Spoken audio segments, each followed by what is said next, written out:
legit.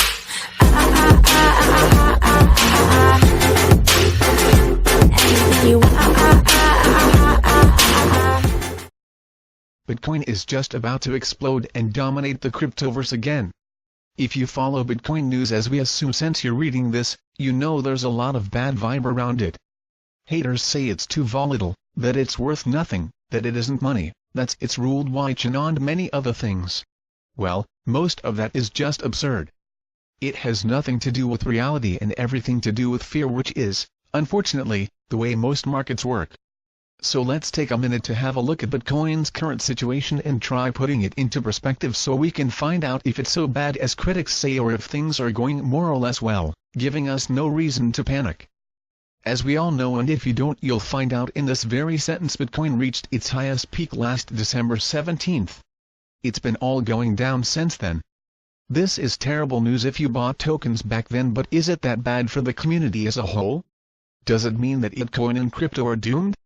Some people would answer affirmatively to both questions, but you should take that point of view with a grain of salt. A lot of the people who manifest that are people who are reading the writing on the wall but are scared of Bitcoin to go up because they don't own any. We know how childish this sounds either from them or from us, but it happens. But if you take the time to look closely into the Bitcoin market's recent developments, there are plenty of good signs. We are quite confident that this will mean that Bitcoin will grow back. It will explode in price at some point in the future, and it will lead the way as it always has for the cryptosphere as a whole. Let's review the facts. First of all, something like 0% of all of the world's Bitcoin wallets has remained inactive for most of the year. And some of those wallets are pretty big.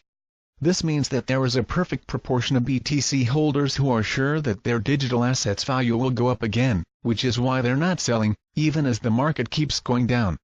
Then there's the volatility factor. Crypto markets, Bitcoin especially, have been intensely criticized by skeptics and haters because of the level of volatility they have. While volatility has been, indeed, the rule for years, if you have a look at what's happened over the last month, you'll find that Bitcoin is, right now, half as volatile as the Dow Jones Index or as any fiat currency market. In other words, BTC is becoming a stable means to store wealth, more reliable than most other traditional resources such as the stock market, USD, euros, or pound sterling. One last thing, have a look at the value chart for, say, Apple shares. Then compare it to the current chart for Bitcoin and other digital assets.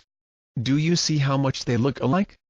Apple has been around for more than 3 decades, so it's had the time to explode, but just notice how Bitcoin is showing the behavior Apple did before it went big, and we mean really big. Remember this, 17 years ago everybody was sure that Amazon would go down like a lead balloon. A lot of ink was spilled explaining the world why it was never going to work or recover. Well, Jeff Bezos is now the world's richest man and nobody doubts about Amazon as a viable option. So don't despair about your Bitcoin holdings. If you have some, keep them. If you don't, do your homework and get some.